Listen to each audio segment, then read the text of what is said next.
श्रीमद् भागवत महापुराण की जय। आप सभी का मेरे YouTube चैनल पर हार्दिक स्वागत है। आज की वीडियो में आप रसपान करेंगे श्रीमद् भागवत महापुराण कथा के तृतीय स्कंद के 11वें और 12वें अध्याय का। 11वें अध्याय में मनवंतर आदि काल विभाग का वर्णन किया गया है। अब आप सभी इस कथा का रसपान ध्यान पूर्वक कीजिए। आंखें बंद कर भगवान का ध्यान करके ही किसी कथा को सुनना चाहिए, ताकि कथा में बताए गए सारे दृश्य आपके मन की आंखों से आप देख सकें। श्री मैत्रेय जी कहते हैं, हे विदुर जी, पृथ्वी आदि कार्य वर्ग का जो सूक्ष्मतम अंश है, जिसका और विभाग नहीं हो सकता तथा जो कार्य रूप को प्राप्त नहीं हुआ है और जिसका अन्य परमाणुओं के साथ संयोग भी नहीं हुआ है, उसे परमाणु कहते हैं। इस अनेक परमाणुओं के परस्पर मिलने से ही मनुष्यों को भ्रमवश उनके समुदाय रूप एक अवयव की प्रतीति होती है। ये परमाणु, जिसका सूक्ष्मतम अंश है, अपने सामान्य स्वरूप में स्थित उस पृथ्वी आदि कार्यों की एकता अर्थात समुदाय अथवा समग्र रूप का नाम परम महान है। इस समय उसमें ना तो प्रलय आदि अवस्था भेद की स्फूर्ति होती है, न नवीन प्राचीन आदि काल भेद का भान होता है और न ही घटपट आदि वस्तु भेद की ही कल्पना होती है। हे साधु श्रेष्ठ, इस प्रकार ये वस्तु के सूक्ष्मतम और महत्तम स्वरूप का विचार हुआ। इसी के सादृश्य से परमाणु आदि अवस्थाओं में व्याप्त होकर व्यक्त पदार्थों को भोगने वाले सृष्टि आदि में समर्थ अव्यक्त स्वरूप भगवान काल की भी सूक्ष्मता और स्थूलता का अनुमान किया जा सकता है। जो काल प्रपंच की परमाणु जैसी सूक्ष्म अवस्था में व्याप्त रहता है, वह अत्यंत सूक्ष्म है, और जो सृष्टि से लेकर प्रलय पर्यंत उसकी सभी अवस्थाओं का भोग करता है, वह परम महान है। दो परमाणु मिलकर एक अणु कहलाता है और तीन अणुओं के मिलने से एक त्रस रेणु होता है, जो झरोखों से होकर आई हुई सूर्य की किरणों के प्रकाश में आकाश में उड़ता देखा जाता है। ऐसे तीन त्रस रेणुओं को पार करने में सूर्य को जितना समय लगता है, उसे त्रुटि कहते हैं। इससे 100 गुना काल वेद कहलाता है और 3 वेद का एक लव होता है। 3 लव को एक निमेष और 3 निमेष को एक क्षण कहते हैं। 5 क्षण की एक काष्ठा होती है और 15 काष्ठा का एक लघु। 15 लघु की एक नाडिका अर्थात दंड कही जाती है। 2 नाडिका का एक मुहूर्त होता है और दिन के घटने बढ़ने के अनुसार अर्थात दिन और रात्रि की दोनों संधियों के 2 मुहूर्तों को छोड़कर 6 या 7 नाडिका का एक प्रहर होता है, वह याम कहलाता है, जो मनुष्य के दिन या रात का चौथा भाग होता है। 6 पल तांबे का एक ऐसा बर्तन बनाया जाए जिसमें एक प्रस्थ जल आ जाए और 4 माशे सोने की 4 अंगुल लंबी सलाई बनवाकर उसके द्वारा उस बर्तन के पेंदे में छेद करके उसे जल में छोड़ दिया जाए। जितने समय में एक प्रस्थ जल उस बर्तन में भर जाए, वह बर्तन जल में डूब जाए, उतने समय को एक नाडिका कहते हैं। हे विदुर जी, 4-4 पहर के मनुष्य के दिन और रात होते हैं और 15 दिन रात का एक पक्ष होता है, जो शुक्ल और कृष्ण भेद से 2 प्रकार का माना गया है। इन दोनों पक्षों को मिलाकर एक मास होता है, जो पितरों का एक रात और एक दिन है। 2 मास का एक ऋतु और 6 मास का एक अयन होता है। अयन दक्षिणायन और उत्तरायण भेद से 2 प्रकार का होता है। ये दोनों अयन मिलकर देवताओं के एक दिन रात होते हैं तथा मनुष्य लोक में ये वर्ष और 12 मास कहे जाते हैं। ऐसे 100 वर्ष की मनुष्य की परम आयु बताई गई है। चंद्रमा आदि ग्रह, अश्विनी आदि नक्षत्र और समस्त तारामंडल के अधिष्ठाता काल स्वरूप भगवान सूर्य परमाणु से लेकर संवत्सर पर्यंत काल में 12 राशि रूप संपूर्ण भुवन कोश की निरंतर परिक्रमा किया करते हैं।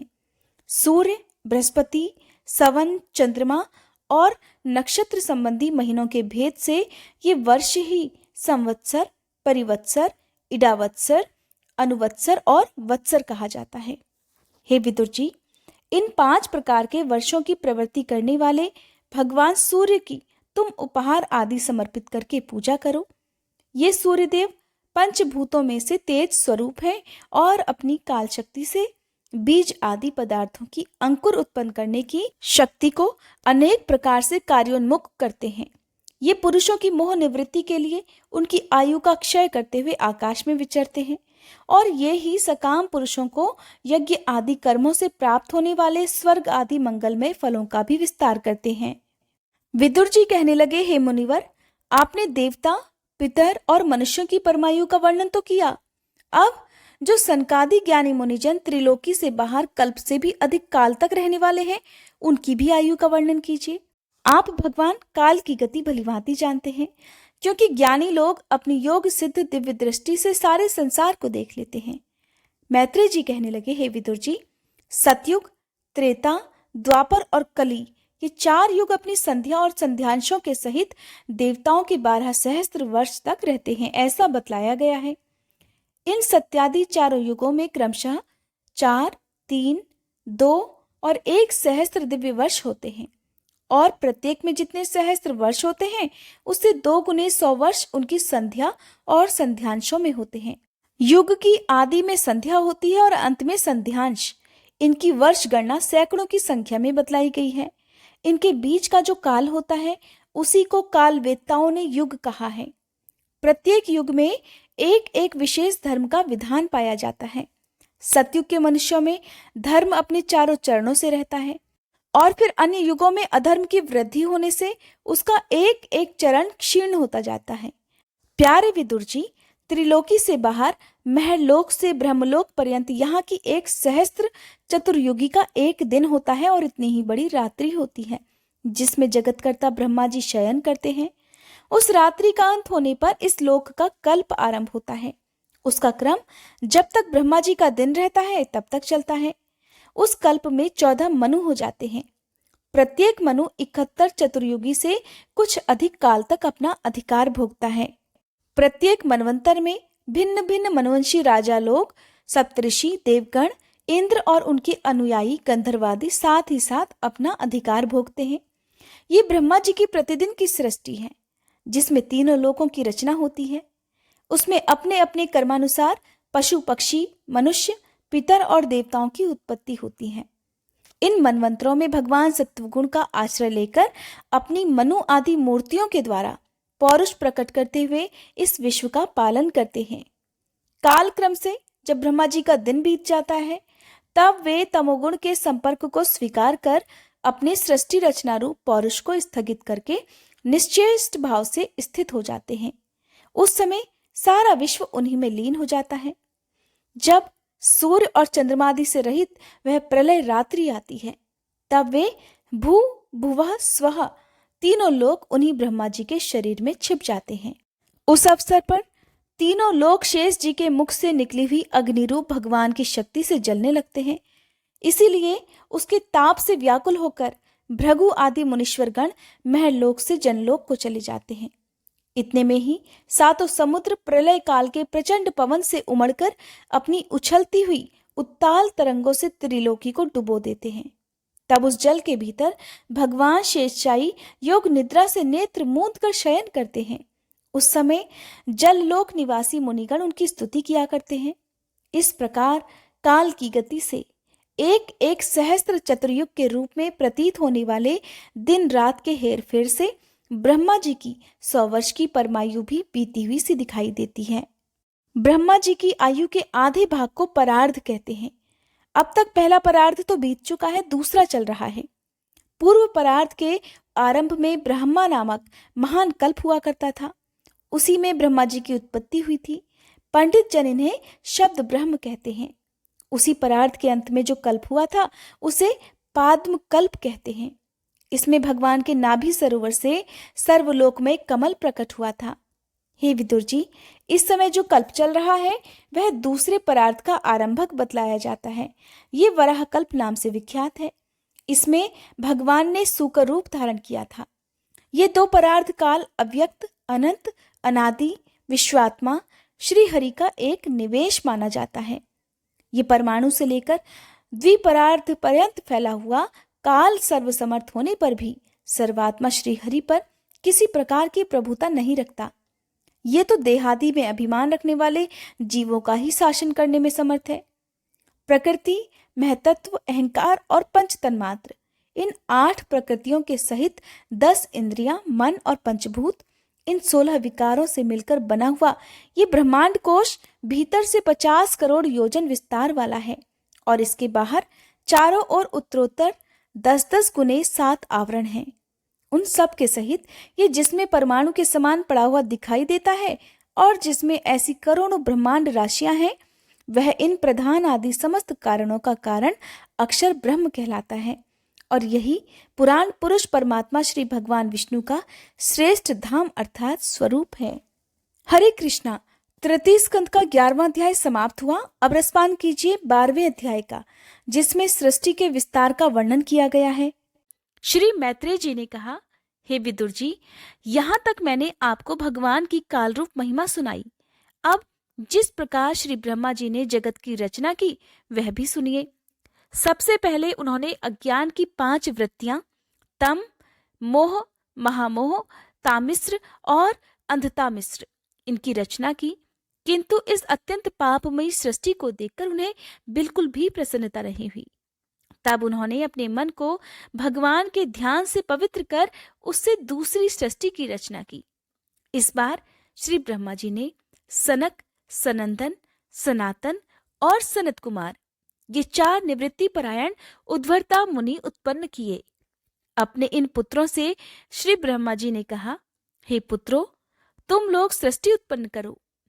किंतु वे जन्म से ही मोक्ष मार्ग का अनुसरण करने वाले और भगवान के ध्यान में तत्पर थे, इसलिए उन्होंने ऐसा नहीं करना चाहा। जब ब्रह्मा जी ने देखा कि मेरी आज्ञा ना मानकर मेरे ये पुत्र मेरा ही तिरस्कार कर रहे हैं, तब उन्हें बहुत भयंकर क्रोध आया। उन्होंने उसे रोकने का प्रयत्न किया, किंतु बुद्धि द्वारा उनके बहुत रोकने पर भी वह क्रोध तत्काल प्रजापति की भौहों के बीच में से एक नील लोहित अर्थात नीले और लाल रंग के बालक के रूप में प्रकट हो गया। वे देवताओं के पूर्वज भगवान भव अर्थात रुद्र रो रोकर कहने लगे, हे जगत पिता, हे विधाता, मेरे नाम और रहने का स्थान तो बतलाइए। तब कमल योनि भगवान श्री ब्रह्मा जी ने उस बालक की प्रार्थना पूर्ण करने के लिए बड़ी ही मधुर वाणी में कहा, बालक रो मत, मैं तुम्हारी इच्छा अभी पूर्ण करता हूँ। हे देवश्रेष्ठ, तुम जन्म लेते ही बालक के समान फूट फूट कर रोने लगे, इसलिए प्रजा तुम्हें रुद्र नाम से पुकारेगी। तुम्हारे रहने के लिए मैंने पहले से ही हृदय, इंद्रिय, प्राण, आकाश, वायु, अग्नि, जल, पृथ्वी, सूर्य, चंद्रमा और तप ये स्थानों की भी रचना कर दी है। तुम्हारे नाम मनु, मन्यु, महिनस, महान, शिव, ऋतध्वज, उग्रेरता, भव, काल, वामदेव और धृतव्रत होंगे तथा घी, वृत्ति, उष्णा, उमा, नुर्यत, सर्पी, इला, अंबिका, इरावती, सुधा और दीक्षा ये 11 रुद्रनियां तुम्हारी पत्नियां होंगी। तुम उपर्युक्त नाम, स्थान और स्त्रियों को स्वीकार करो और इनके द्वारा बहुत सी प्रजा उत्पन्न करो, क्योंकि तुम प्रजापति हो। लोक पिता ब्रह्मा जी से ऐसी आज्ञा पाकर भगवान नील लोहित बल, आकार और स्वभाव में अपने ही जैसी प्रजा उत्पन्न करने लगे। भगवान रुद्र के द्वारा उत्पन्न हुए उन रुद्रों को असंख्य यूथ बनाकर सारे संसार को भक्षण करते देखकर श्री ब्रह्मा जी को बड़ी शंका हुई। तब उन्होंने रुद्र से कहा, हे सुरश्रेष्ठ, तुम्हारी प्रजा तो अपने भयंकर दृष्टि से मुझे और सारी दिशाओं को भस्म किए डालती है, अतः ऐसी सृष्टि की और रचना मत करो, तुम्हारा कल्याण हो। अब तुम समस्त प्राणियों को सुख देने के लिए तपस्या करो, फिर उस तप के प्रभाव से ही तुम पूर्ववत इस संसार की रचना करना। पुरुष तप के द्वारा ही इंद्रियातीत, सर्वांतर्यामी, ज्योति स्वरूप श्री हरि को सुगमता से प्राप्त कर सकता है। श्री मैत्रेय जी कहते हैं, जब ब्रह्मा जी ने ऐसी आज्ञा दी तब रुद्र ने बहुत अच्छा कहकर उसे शिरोधार्य किया और फिर उनकी अनुमति लेकर तथा उनकी परिक्रमा करके वे तपस्या करने के लिए वन को चले गए। इसके पश्चात जब भगवान की शक्ति से संपन्न ब्रह्मा जी ने सृष्टि के लिए संकल्प किया, तब उनके 10 पुत्र और उत्पन्न हुए। उनसे लोक की बहुत वृद्धि हुई। उनके नाम मरीचि, अत्रि, अंगिरा, पुलत्स्य, पुलह, क्रतु, भृगु, वशिष्ठ, दक्ष और 10वें नारद थे। इनमें नारद जी प्रजापति ब्रह्मा जी की गोद से, दक्ष अंगूठे से, वशिष्ठ प्राण से, भृगु त्वचा से, क्रतु हाथ से, पुलह नाभि से, पुलत्स्य ऋषि कानों से, अंगिरा मुख से, अत्रि नेत्रों से और मरीचि मन से उत्पन्न हुए। फिर उनके दाएं स्तन से धर्म उत्पन्न हुआ, जिसकी पत्नी मूर्ति से स्वयं नारायण अवतीर्ण हुए, और उनकी पीठ से अधर्म का जन्म हुआ, और उससे संसार को भयभीत करने वाला मृत्यु उत्पन्न हुआ। इस प्रकार श्री ब्रह्मा जी के हृदय से काम, भौहों से क्रोध, नीचे के होठ से लोभ, मुख से वाणी की अधिष्ठात्री देवी सरस्वती, लिंग से समुद्र, गुदा से पाप का निवास स्थान अर्थात राक्षसों का अधिपति नैऋति, छाया से देवहूति के पति भगवान कर्दम जी उत्पन्न हुए। इस तरह ये सारा जगत जगतकर्ता ब्रह्मा जी के शरीर और मन से उत्पन्न हुआ। हे विदुर जी, भगवान ब्रह्मा की कन्या सरस्वती बड़ी ही सुकुमारी और मनोहर थी। हमने सुना है एक बार उसे देखकर ब्रह्मा जी काम मोहित हो गए थे। यद्यपि वह स्वयं वासनाहीन थी, उन्हें ऐसा अधर्ममय संकल्प करते देखकर उनके पुत्र मरीचि आदि ऋषियों ने उन्हें विश्वास पूर्वक समझाया, हे पिताश्री, आप समर्थ हैं, फिर भी अपने मन में उत्पन्न हुए काम के वेग को न रोककर पुत्री गमन जैसा दुस्तर पाप करने का संकल्प कर रहे हैं।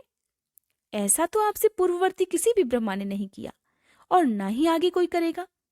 हे जगत गुरु, आप जैसे तेजस्वी पुरुषों को भी ऐसा कार्य शोभा नहीं देता, क्योंकि आप लोगों के आचरणों का अनुसरण करने से ही तो संसार का कल्याण होता है। जिन श्री भगवान ने अपने स्वरूप में स्थित इस जगत को अपने ही तेज से प्रकट किया है, उन्हें नमस्कार है। इस समय वे ही धर्म की रक्षा कर सकते हैं। अपने पुत्र मरीचि आदि प्रजापतियों को अपने सामने इस प्रकार कहते देखकर प्रजापतियों के पति श्री ब्रह्मा जी बड़े लज्जित हुए और उन्होंने उस शरीर को उसी समय छोड़ दिया। तब उस घोर शरीर को दिशाओं ने ले लिया। वही कोहरा बना, जिसे अंधकार भी कहते हैं। एक बार श्री ब्रह्मा जी ये सोच रहे थे कि मैं पहले की तरह सुव्यवस्थित रूप से सभी लोगों की रचना किस प्रकार करूं। इसी समय उनके 4 मुखों से 4 वेद प्रकट हुए। इनके सिवा उपवेद, न्यायशास्त्र, होता, उद्गाता, अर्धवर्यु और ब्रह्मा, इन 4 ऋत्विजों के कर्म, यज्ञों का विस्तार, धर्म के 4 चरण और चारों आश्रम तथा उनकी वृत्तियां, ये सब भी ब्रह्मा जी के मुखों से ही उत्पन्न हुए। विदुर जी ने पूछा, हे तपोधन, विश्व रचयिताओं के स्वामी श्री ब्रह्मा जी ने जब अपने मुखों से इन वेदादि को रचा, तब उन्होंने अपने किस मुख से कौन सी वस्तु उत्पन्न की? कृपया ये सब भी आप मुझे बतलाइए। तब श्री मैत्रेय जी कहते हैं कि हे विदुर जी, ब्रह्मा जी ने अपने पूर्व, दक्षिण, पश्चिम और उत्तर के मुख से क्रमशः ऋक्, यजुः, साम और अथर्व वेदों को रचा, और इसी क्रम से शस्त्र अर्थात होता का कर्म, इज्या अर्थात अर्धवर्यु का कर्म, स्तुति स्तोम अर्थात उद्गाता का कर्म और प्रायश्चित अर्थात ब्रह्मा का कर्म, इन चारों की रचना की। इस प्रकार आयुर्वेद अर्थात चिकित्सा शास्त्र, धनुर्वेद अर्थात शस्त्र विद्या, गांधर्व वेद अर्थात संगीत शास्त्र और स्थापत्य वेद अर्थात शिल्प विद्या, इन 4 उपवेदों को भी क्रमशः उन पूर्वादि मुखों से ही उत्पन्न किया। फिर सर्वदर्शी भगवान ब्रह्मा ने अपने 4 मुखों से इतिहास पुराण रूप 5वां वेद बनाया। इसी से क्रमशः षोडशी और उक्त, चयन और अग्निहोत्र, आप्तोर्याम और आरतिरात्र, वाजपेय और कोसव, ये 2-2 याग भी उनके पूर्वादि मुखों से ही उत्पन्न हुए। विद्या, दान, तप और सत्य, ये धर्म के 4 पाद, वृत्तियों के सहित 4 आश्रम भी इसी क्रम से प्रकट हुए। सावित्र, प्रजापत्य, ब्राह्म और बृहत, ये 4 वृत्तियां ब्रह्मचारी की हैं, तथा वार्ता, संचर्य, शालीन और शिलोच, ये 4 वृत्तियां गृहस्थ की हैं। इसी प्रकार वृत्ति भेद से वैखानस, वालखिल्य, औटुंबर और फेनप, ये 4 भेद वानप्रस्थों के तथा कुटीचक, बहुदक, हंस और निष्क्रिय अर्थात परमहंस के, ये 4 भेद सन्यासियों के हैं। इसी क्रम से अन्वीक्षिका, त्रयी, वार्ता और दंड नीति, ये 4 विद्याएं तथा 4 व्याहृतियां श्री ब्रह्मा जी के 4 मुखों से उत्पन्न हुई और फिर उनके हृदयाकाश से ओंकार प्रकट हुआ। अभी आपने कुछ कठिन शब्द सुने, तो मैं आपको उनका अर्थ भी बता देती हूँ। अभी आपने सुना सबसे पहला कठिन शब्द सावित्र। सावित्र अर्थात उपनयन संस्कार के बाद गायत्री का अध्ययन करने के लिए धारण किया जाने वाला 3 दिन का ब्रह्मचर्य व्रत। दूसरा शब्द था प्रजापत्य अर्थात 1 वर्ष का ब्रह्मचर्य व्रत। तीसरा शब्द था ब्राह्म अर्थात वेदाध्ययन की समाप्ति तक रहने वाला ब्रह्मचर्य व्रत।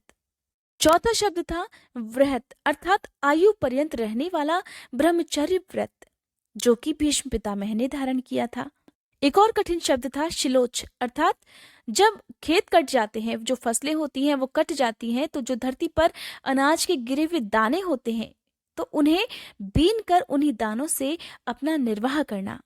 वैखानस शब्द भी आपने सुना, जिसका तात्पर्य है बिना ज्योति और बोई भूमि से उत्पन्न हुए पदार्थों से निर्वाह करने वाले।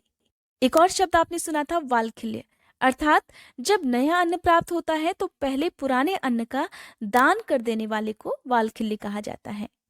औटुंबर कहते हैं प्रातःकाल उठने पर जिस दिशा में मुंह हो उसी दिशा से अन्न और फल लाकर उसी पर निर्वाह करने वाले। फेनप शब्द, हो सकता है आपने ये शब्द पहली बार सुने हो, तो इस वीडियो को आप ध्यान से जरूर सुनिएगा। फेनप शब्द का अर्थ है अपने आप झड़े हुए फल आदि खाकर रहने वाले। कुटीचक का अर्थ है कुटी बनाकर एक जगह रहने वाले और आश्रम के धर्म का पूर्णतया पालन करने वाले। इस प्रकार जब श्री ब्रह्मा जी के हृदयाकाश से ओंकार प्रकट हुआ, तब उनके रोमों से उष्णिक, त्वचा से गायत्री, मांस से त्रिष्टुप, स्नायु से अनुष्टुप, अस्थियों से जगती, मज्जा से पंक्ति और प्राणों से वृहति छंद उत्पन्न हुआ। ऐसे ही उनका जीव स्पर्श वर्ण अर्थात कवर्ग आदि और देह स्वर वर्ण अर्थात अकारादि कहलाया। इसी प्रकार उनकी क्रीड़ा से ऋषभ, निषाद, गांधार, षडज, मध्यम, धैवत और पंचम, ये 7 स्वर हुए। हे तात, ब्रह्मा जी शब्द ब्रह्म स्वरूप हैं। वे वैखरी रूप से व्यक्त और ओंकार रूप से अव्यक्त हैं तथा उनसे परे जो सर्वत्र परिपूर्ण पर ब्रह्म है, वही अनेकों प्रकार की शक्तियों से विकसित होकर इंद्रादि रूप में भास रहा है। हे विदुर जी, ब्रह्मा जी ने पहला कामासक्त शरीर जिससे कोहरा बना था छोड़ने के पश्चात दूसरा शरीर धारण करके विश्व विस्तार का विचार किया। वे देख चुके थे कि मरीचि आदि महान शक्तिशाली ऋषियों से भी सृष्टि का विस्तार अधिक नहीं हुआ, अतः वे मन ही मन पुनः चिंता करने लगे। अहो, बड़ा आश्चर्य है, मेरे निरंतर प्रयत्न करने पर भी प्रजा की वृद्धि नहीं हो रही है। ऐसा प्रतीत होता है कि इसमें देव ही कुछ विघ्न डाल रहा है। जिस समय यथोचित क्रिया करने वाले श्री ब्रह्मा जी इस प्रकार देव के विषय में विचार कर ही रहे थे कि उसी समय अकस्मात उनके शरीर के 2 भाग हो गए। क ब्रह्मा जी का नाम है, उन्हीं से विभक्त होने के कारण शरीर को काय कहते हैं। काय अर्थात काया। उन दोनों विभागों से एक स्त्री पुरुष का जोड़ा प्रकट हुआ। उनमें से जो पुरुष था वह सार्वभौम सम्राट स्वयंभुव मनु हुए और जो स्त्री थी वह उनकी महारानी शत्रुपा हुई। इस प्रकार स्वयंभुव मनु और उनकी पत्नी से प्रजा की वृद्धि होने लगी। महाराज स्वयंभुव मनु ने शत्रुपा से 5 संतानें उत्पन्न की। हे साधु शिरोमणि विदुर जी, उनमें प्रेव्रत और उत्तानपाद 2 पुत्र थे तथा आकुति, देवहूति और प्रसूति 3 कन्याएं थीं। मनु जी ने आकुति का विवाह रुचि प्रजापति से किया। मंझली कन्या देवहूति कर्दम जी को दे दी और प्रसूति दक्ष प्रजापति को। इन तीनों कन्याओं की संतति से सारा संसार भर गया। नारायण नारायण। आज का अध्याय संपूर्ण हुआ।